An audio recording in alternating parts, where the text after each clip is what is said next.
السلام علیکم ورحمۃ اللہ وبرکاتہ۔ محترم اساتذہ اکرام اور عزیز طلبہ، آج کے اس ہفتے واری اجتماع میں جس عنوان اور موضوع کے تحت قرآن و حدیث کی روشنی میں کچھ باتیں پیش کرنی ہیں، یہ عنوان اور موضوع بھی بہت اہم ہے، ہمارے مقصد زندگی سے بھی جڑا ہوا ہے اور تعلیم اور تربیت سے جڑا ہوا ہے، اور وہ عنوان اور موضوع ہے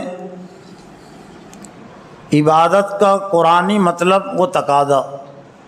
عبادت کا لفظ ہم بارہا سنتے رہتے ہیں، پڑھتے بھی رہتے ہیں، بولتے بھی رہتے ہیں، لیکن ہمیں یہ بھی معلوم ہونا چاہیے کہ قرآن میں اور حدیث میں اور عربی زبان میں عبودیت اور عبادت کسے کہتے ہیں۔ اس لیے کہ جب تک کہ ہم کو عبادت کا علمی مفہوم، علمی مطلب معلوم نہیں ہوگا تو عبادت کا عملی تقاضا ہم پورا نہیں کر سکیں گے۔ اس سلسلے میں سب سے اہم اور بنیادی بات یہ ہے کہ اللہ تعالیٰ نے اس دنیا میں انسانوں اور جنوں کو جو پیدا کیا ہے، جن میں ہم سبھی ہیں، تو قرآن مجید کی ایک آیت میں اللہ تعالیٰ نے جو سورہ ذاریات کے آیت نمبر 56 ہے، وَمَا خَلَقْتُ الْجِنَّ وَالْإِنسَ إِلَّا لِيَعْبُدُونَ، اور میں نے نہیں پیدا کیا انسان اور جنوں کو مگر یہ کہ وہ میری بندگی کرے، میری غلامی کرے، میری عبادت کرے۔ تب گویا کہ ہمارا مقصد پیدائش کیا متعین اللہ نے کیا، لیعبدون، کہ انسان اور جن اللہ کی بندگی کرے، اس کی عبادت کرے۔ اور پھر قرآن مجید میں اللہ تعالیٰ نے تمام انسانوں کو خطاب کر کے سورہ بقرہ کی 21 نمبر کے آیت میں اللہ نے فرمایا، یا ایھا الناس اعبدوا ربکم الذی خلقکم من قبلکم والذین من قبلکم لعلکم تتقون۔ یا ایھا الناس اعبدوا ربکم، اے انسانوں، اے لوگوں، بندگی کرو اپنے رب کی جس نے تمہیں پیدا کیا، والذین من قبلکم، اور جو تم سے پہلے تھے، لعلکم تتقون، تاکہ تمہارے اندر تقوی پیدا ہو۔ اور اس کا ایک مفہوم یہ بھی ہے کہ تاکہ تم آگ سے بچو، تاکہ تم جہنم سے بچو۔ تمام انبیاء کی بعثت کا مقصد قرآن مجید میں یہی بیان کیا گیا، یہی بیان کیا کہ وہ اللہ کی بندگی کی دعوت دے اور خود بھی اللہ کی بندگی کرے۔ لیکن جس طرح سے دین کے جو اہم نام ہے، دین کے جو اہم الفاظ ہے، اس کا محدود مفہوم اور مطلب مسلمانوں کے ذہن اور دماغوں میں بس آیا ہوا ہے، ان میں سے ایک لفظ عبادت بھی ہے۔ لفظ عبادت عام طور سے نماز کے لیے، روزے کے لیے، حج کے لیے، ذکر کے لیے، نوافل کے لیے، تلاوت کے لیے استعمال ہوتا ہے۔ یہ عبادت کے اجزاء اور عبادت کے حصے تو ہو سکتے ہیں، لیکن ہم اچھی طرح جانتے ہیں کہ ہم کو اللہ تعالیٰ نے زندگی کے تمام معاملات میں عبادت کے لیے پیدا کیا، اللہ کی بندگی کے لیے پیدا کیا۔ عبادت کے مفہوم کو سمجھنے کے لیے حضرت صلی اللہ علیہ وسلم کے دور میں، جس دور میں قرآن مجید نازل ہوا، اس دور میں لفظ عبادت اور لفظ عبد کس کے لیے کہتے تھے وہ بھی جاننا ضروری ہے۔ جس دور میں قرآن مجید نازل ہوا تو اس دور میں انسانوں کی ایک طرح سے دو قسمیں تھیں، ایک آزاد انسان تھے جن کو حر کہتے تھے، اور دوسرے کچھ انسان غلام ہوتے تھے جن کو عربی میں عبد کہتے ہیں، عبد المملوک، یعنی جو کسی کی ملکیت میں ہوتا تھا۔ جس طرح سے جانوروں کی تجارت ہوتی تھی جیسا آج بھی کسی کے پاس بکری ہے، کسی کے پاس بیل ہے، بھینس ہے، تو وہ اس کو بیچ دیتا ہے، کسی پڑوسی کو کوئی حق نہیں ہوتا کہ اس پر اعتراض کرے، اس لیے کہ ملکیت کی چیز ہے۔ تو ایسے بہت سارے انسان غلام بنے ہوئے تھے انسانوں کے، اور جو غلام ہوتے تھے وہ اپنی مرضی کے مالک نہیں ہوتے تھے، یہاں تک کہ جو کچھ وہ کماتے تھے وہ کمائی بھی ان کی نہیں ہوتی تھی۔ تو انہی کو عربی میں کہتے ہیں عبد۔ کیا کہتے ہیں ان کو عربی میں؟ عبد، اور اس کی جمع ہے عباد۔ تو انسان اگر کسی انسان کو اپنا غلام بناتا ہے، یہ تو صحیح نہیں ہے۔ اس لیے صحیح نہیں ہے کہ انسان نے کسی انسان کو پیدا نہیں کیا۔ ایک انسان اپنے خالق اور مالک ہی کا بندہ اور غلام ہو سکتا ہے، اور مالک ہی کو یہ حق حاصل ہے کہ اس کو اپنا غلام بنائے۔ لیکن اللہ تعالیٰ نے انسانوں کو اپنا جو غلام بنایا، غلام قرار دیا، اس میں اللہ نے ہمارا اعزاز بھی رکھا۔ یہ سب سے بڑا انعام ہے ہمارے لیے کہ ہم اللہ کے غلام اور اللہ کے بندے ہیں۔ دنیا میں بھی ہم دیکھتے ہیں کہ اگر وزیر اعظم کا اگر کوئی چپراسی ہے تو اس کی اہمیت بھی بڑی ہوگی نا۔ اگر یہ اعلان ہو جائے کہ کتنے لوگ ہیں جو ایک وزیر اعظم کو ایک چپراسی کی ضرورت ہے، تو ہزاروں لوگوں کی لائن لگ جائیں گی، حالانکہ چپراسی کی کوئی اہمیت نہیں ہوتی، لیکن دنیا میں چونکہ اس کی اہمیت ہے۔ لیکن کسی بھی ملک کے وزیر اعظم اور بادشاہ کی کوئی حیثیت نہیں ہے اللہ کے مقابلے میں۔ تو اللہ اگر ہم کو شرف غلامی عطا کر رہا ہے، شرف بندگی عطا کر رہا ہے، تو ایک انسان کے لیے سب سے بڑے اعزاز کی بات ہے، سب سے بڑے انعام کی اور فخر کی بات ہے۔ اور قرآن مجید میں اللہ تعالیٰ نے انبیاء علیہ السلام کا بھی جو اصل تعارف کرایا، اور حضور صلی اللہ علیہ وسلم کا بھی اصل جو تعارف پیش کیا، وہ عبد ہی تھے۔ دوم کلمے میں ہم پڑھتے نا، اشہد ان لا الہ الا اللہ واشہد ان محمدً عبدہ ورسولہ، ہم گواہی دیتے کہ اللہ کے سوا کوئی معبود نہیں، اور حضرت محمد صلی اللہ علیہ وسلم عبدہ، اس کے عبد یعنی اس کے غلام ہیں، اس کے بندے ہیں، مطیع اور فرما بردار ہے، اور اس کے رسول ہے، یعنی رسول بعد میں ہیں لیکن پہلے کیا ہیں؟ بندے۔ جہاں سے سورہ بنی اسرائیل شروع ہوتی ہے، معراج کے واقعے کا تذکرہ اس ایک طرح سے پہلی آیت میں، جو حضور صلی اللہ علیہ وسلم کی زندگی کا ایک بڑا معجزہ ہے اور آپ کے اعزاز کی سب سے بڑی چیز ہے، لیکن وہ سورہ بنی اسرائیل کا آغاز کہاں سے شروع ہوتا ہے، یا ایک طرح سے معراج کا تذکرہ کہاں سے شروع ہوتا ہے؟ سبحان الذی اسریٰ بعبدہ، پاک ہے وہ ذات جو اپنے بندے کو لے گئی، یعنی پاک ہے وہ اللہ جو لے گیا اپنے بندے کو۔ اسریٰ بعبدہ، عبد کا اشارہ کس کی طرف ہے؟ حضرت محمد صلی اللہ علیہ وسلم کی طرف، مسجد حرام سے مسجد اقصیٰ تک۔ تو ایک تو اس میں سب سے اہم اور بڑی بات یہ ہے کہ اللہ کی بندگی، اللہ کی غلامی، اطاعت اور فرما برداری، اس میں سبھی مفہوم شامل ہے۔